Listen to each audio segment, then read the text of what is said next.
வாக்காளர்களுடைய எண்ணிக்கை வந்து வட மாநிலத்தவர்களுடைய எண்ணிக்கை அதிகமா இருக்கு. 10% வந்து வெளி மாநிலத்தவருடைய வாக்குகள் அதிகமடைச்சிருக்கு அப்படின்னு ஒரு கணக்கெடுப்பு வந்திருக்கு. இந்த விஷயத்தை தான் நாம் தமிழர் கட்சியின் ஒருங்கிணைப்பாளர் திரு சீமான் அவர்கள் வந்து முந்தைய காலங்களில் இருந்தே ரொம்ப அதிகமா வலியுறுத்திட்டு வர்றாரு. ஆனா அது யாரும் கேட்கல. இப்போ இப்படி ஒரு கணக்கெடுப்பு வந்திருக்கிறது. வட மாநிலத்துக்காரவங்க வந்து இந்த ரயில்ல இறங்கினதை பார்த்திருப்பீங்க. அப்ப கும்பலா லட்சம் பேர் ஒன்னாவது இறங்கினாங்க. அன்னைக்கு நம்ம ஒரு குரல் எழுப்பணும். அப்ப இத்தனாயிரம் பேர் தமிழ்நாட்டுக்குள்ள வந்தாங்கன்னு சொன்னாக்க அங்க எங்களுக்கான வேலை வாய்ப்பு பறிக்கப்படுதுன்னு அன்னைக்கு கதறணும். அப்ப சொன்னா சீமா உனக்கு என்னப்பா?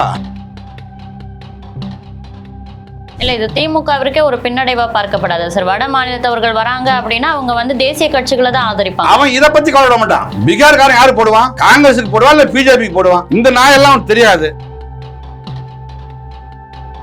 இதையே சில பேர் கேவலப்படுத்துவான். இல்ல, இதையும் விமர்சிக்கிறத நம்ம பார்க்க முடியுது. திராவிட தலைவரா இருக்க விமர்சிக்கிற நாய் விமர்சித்தா இருப்பான். இது ஒரு தங்கச்சி சொல்லலையா? சீமா எல்லாத்தையும் ஆடு மாடு மேய்க்க சொல்லுவாரு. ஆனா அவர் புள்ள டாக்டர் படிக்கும். அது சொல்ற நாய்க்கு சொல்லிட்டு தான் இருக்கும். இப்ப விஜயகாந்தை போல சீமானையும் வீழ்த்த நினைக்கிறதா ஊடகங்கள்? வாடகை வாய்கள் எல்லாமே வாடகை வாய்கள். சீமானை விமர்சனம் பண்ண வேண்டிய தேவைகள் எங்க இருந்து உனக்கு வருது ராஜா? சொல்லு. நீங்க சொல்லலாம், என்னங்க 10 வருஷம் ஆண்டார்ல அவர் அப்ப பண்ண தப்பு தான் சொல்ல முடியுமா? ஒரு நீ எதுக்கு பேசுற?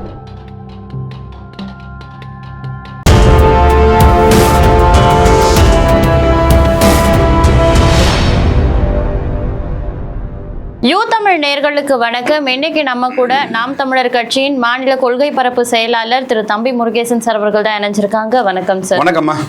தமிழகத்துல வந்து தேர்தல் நெருங்கிட்டு இருக்கு. இந்த தேர்தலில் வாக்காளர்களுடைய எண்ணிக்கை வந்து வட மாநிலத்தவர்களுடைய எண்ணிக்கை அதிகமா இருக்கு. 10% வந்து வெளி மாநிலத்தவருடைய வாக்குகள் அதிகமடைச்சிருக்கு அப்படின்னு ஒரு கணக்கெடுப்பு வந்திருக்கு. இந்த விஷயத்தை தான் நாம் தமிழர் கட்சியின் ஒருங்கிணைப்பாளர் திரு சீமான் அவர்கள் வந்து முந்தைய காலங்களில் இருந்தே ரொம்ப அதிகமா வலியுறுத்திட்டு வர்றாரு. ஆனா அது யாரும் கேட்கல. இப்போ இப்படி ஒரு கணக்கெடுப்பு வந்திருக்கிறது. அவருடைய பேச்சு உண்மையாயிருச்சு அப்படின்ற ஒரு கேள்வியை நமக்குள்ள எழுப்பி இருக்கு. இது குறித்த உங்களுடைய கருத்து என்ன சார்? இல்ல, இன்னைக்கு பேசப்படுற தகவல் வந்து ஒரு முக்கியமான தகவல். இதை கண்டிப்பாக எல்லாருமே உள்கொள்ளணும். இதை தொடர்ந்து அண்ணன் வந்து 10 ஆண்டுக்கு மேலே பேசி வர்றாங்க. என்ன இப்போ வட மாநிலத்துக்காரவங்க வந்து இந்த ரயிலில் இறங்கினதை பார்த்துருப்பீங்க. அப்போ கும்பலா லட்சம் பேர் ஒன்றாவது இறங்கினாங்க. அன்னைக்கு நம்ம ஒரு குரல் எழுப்பணும். அப்போ இத்தனாயிரம் பேர் தமிழ்நாட்டுக்குள்ளே வந்தாங்கன்னு சொன்னாக்க அங்கே எங்களுக்கான வேலை வாய்ப்பு பறிக்கப்படுதுன்னு அன்னைக்கு கதறணும். அப்போ சொன்னா சீமா உனக்கு என்னப்பா? என்னப்பா அவங்களுக்கு மட்டும் யார் வேலை தர்றது? இது வந்து யாதும் ஊரே யாவரும் கேளும் ஒரு இந்தியாப்பா. இது அவன் எங்க வந்தாரை வாழ வைக்கும் தமிழ்நாடு. நீ வந்து வேலையை விட்டு ஓரம் உட்காருப்பா, அவங்க வேலை செய்யணும்னு சொன்னீங்க. அப்போ எங்கள்கிட்ட நாங்கள் அதிகாரமற்ற பிள்ளைகளாக இருந்ததுனால வந்து எங்கள் குரல் வந்து ஒலிக்கலை. அது அந்த குரல் வலை அடைக்கப்பட்டுச்சு. அப்போ எங்களை போல பிள்ளைகள் என்னதான் நாங்கள் எடுத்து சொன்னாலும் கூட அந்த பேச்சு கேட்க யாரும் அது இல்லை. அப்போ கடந்து போயிட்டோம். இன்னைக்கு அதனுடைய மீட்சின்னு சொல்லணும். இன்னைக்கு பாருங்க, சராசரியா வந்து ஒரு 6 லட்சம் பேரை வந்து நீங்க ஓட்டு கொடுத்துருக்கான் பீகார்காரனுக்கு. இது எவ்வளவு பெரிய கொடுமை பாருங்க. ஒரு சின்ன எங்களுக்கு இருக்கிற சின்ன மண்ணுங்க தமிழ்நாட்டில். இந்த மண்ணில் நாங்கள் வாழ்ந்துகிட்டு இருக்கோம், பூர்வகுடி மக்களாக வாழ்ந்துகிட்டு இருக்கோம். அப்ப இந்த மாதிரி 6க்கும் மேற்பட்ட 7 லட்சம் 8 லட்சம் மக்களை நீங்க வந்து வாக்காளரா நீ கொடுத்தீங்கன்னா, ஓட்டு போடுற ஓட்டு உரிமை அவனுக்கு நீ கொடுத்தீன்னு சொன்னா, இந்த தமிழ்நாட்டில் கூட முதலமைச்சரை இந்த அதிகாரத்தை தீர்மானிப்பது யார்? அவன் தான் இருப்பான், நம்மளா இருப்பான் சொல்லுங்க. இப்பயே இங்க ஏகப்பட்ட சாதியா பிளந்து கிடக்குறான் தமிழ்நாட்டில். சாதியா பிளந்து என்ன கிடக்குறான்.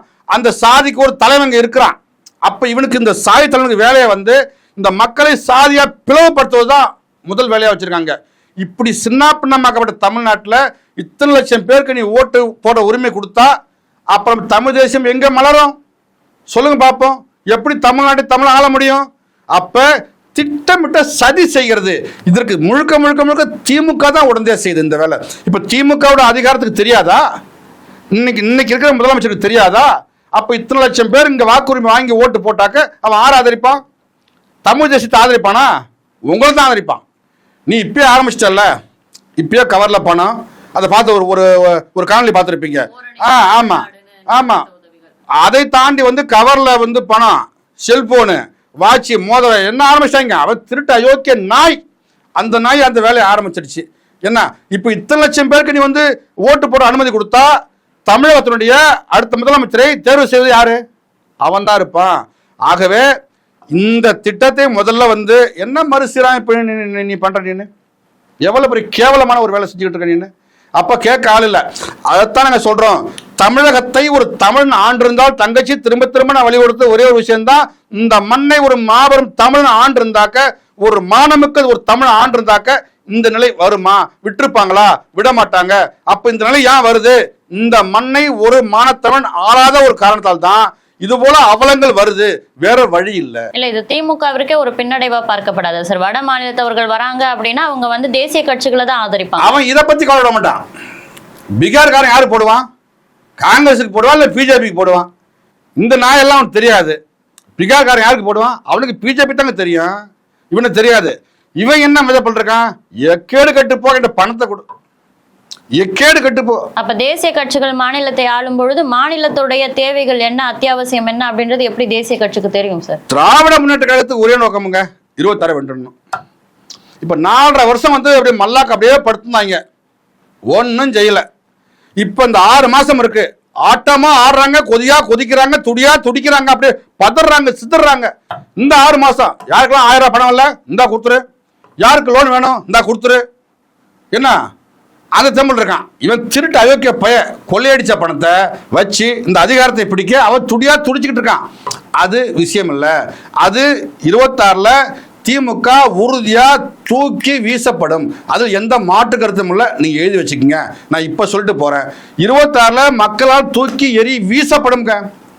என்ன திராவிடம் தூக்கி வீசப்படும். இங்க வேற வழி கிடையாது. அதுக்கு இப்ப எல்லாமே சொல்றாங்க. இப்ப நாம் தமிழர் கட்சி நம்ம சார்பில் ஒரே ஒரு நோக்கம் தான், இந்த மண்ணை ஆளணும். அதற்கான வேலையை அண்ணன் தெளிவாக செஞ்சுக்கிட்டு இருக்காரு. அப்ப இவங்கெல்லாம் ஒரு பக்கம் எப்படி கொள்ளையடிப்பது என்று போய் கொண்டிருக்கும் போது அண்ணன் பாருங்க, இயற்கைக்கு மாநாடு, ஆடு மாடு மேய்த்தலுக்கு மாநாடு, கல் பனை இறக்கிறதுக்கு மாநாடு. ஏன்? அதுல பொருளாதாரம் அவ்வளவு இருக்கு. அப்ப எல்லாருக்கும் வேலை வாய்ப்பு இங்க இருக்கு. அப்ப இதை நோக்கி இயற்கை சார்ந்த அண்ணன் போய்கிட்டு இருக்கிறாங்க. இதையே சில பேர் கேவலப்படுத்துவான். இல்ல, இதையும் விமர்சிக்கிறத நம்ம பார்க்க முடியுது. திராவிட தலைவரா இருக்க விமர்சிக்கிற நாய் விமர்சித்தா இருப்பான்.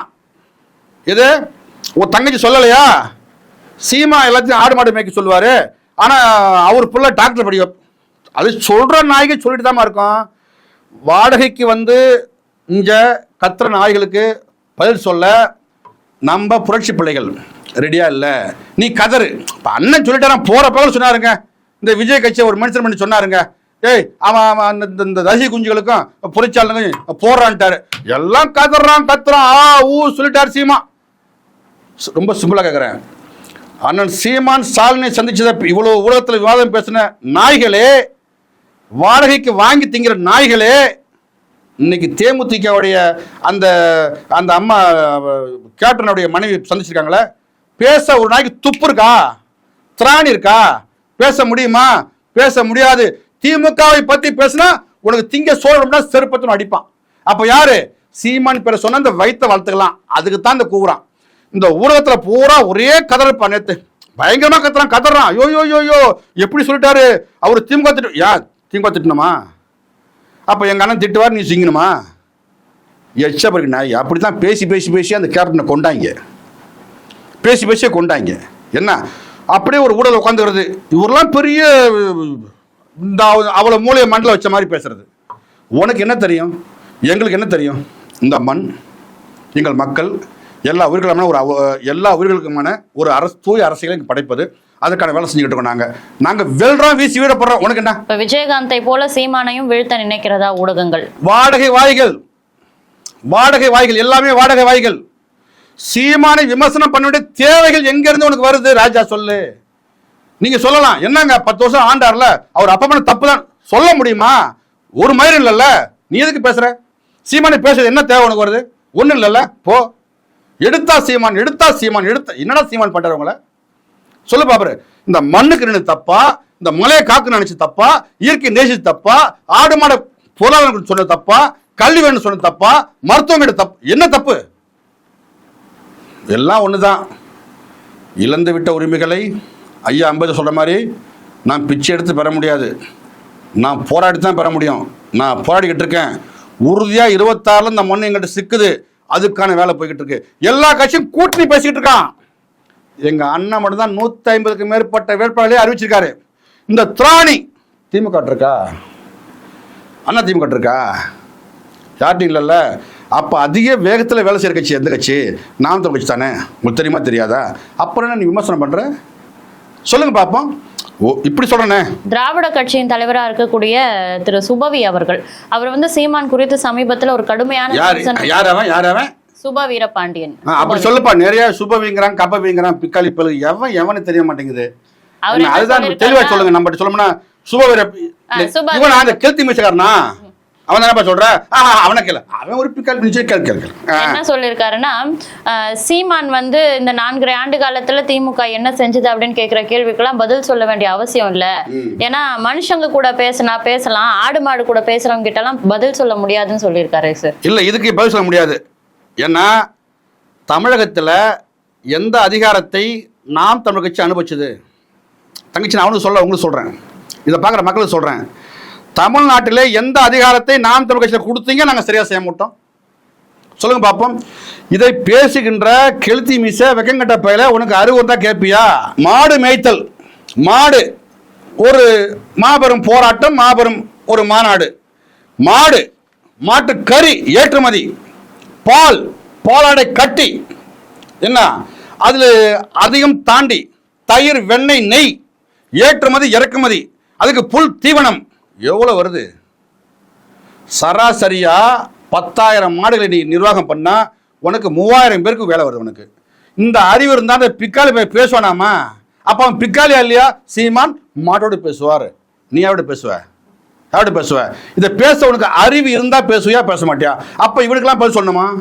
இது போல கேள்வியெல்லாம் கேட்காதீங்க தயவு செஞ்சு. அவன் ஒரு பிக்காளி பைய இல்லை, சராசரியா ஒரு அறிவு கேட்பானா? அந்த மனுஷன் இயற்கை. நாம் தமிழ் கட்சி என்பது மக்களுக்கான கட்சா? அனைத்து உயிர்களுக்குமான கட்சி இது. என்ன அப்போ அது எல்லாமே வந்துடுது. இப்போ இயற்கையில வந்து எல்லா உயிருமே வந்துடுது. அத்தனைக்கும் என்ன ஒரு போராடுற ஒரு கட்சி தான் அண்ணன் செந்தமிழ் சீமானும் நாம் தமிழ் கட்சியும். இதில் மாட்டை பற்றி சீமான் பேசாருன்னா நல்லா வாயில் வருது எனக்கு. பிக்காளி பேல இது கேள்வியாது. நீங்களே கேட்க, இந்த கேட்காத தங்கச்சி, நீங்கள் வேற கேள்வி கேளுங்க.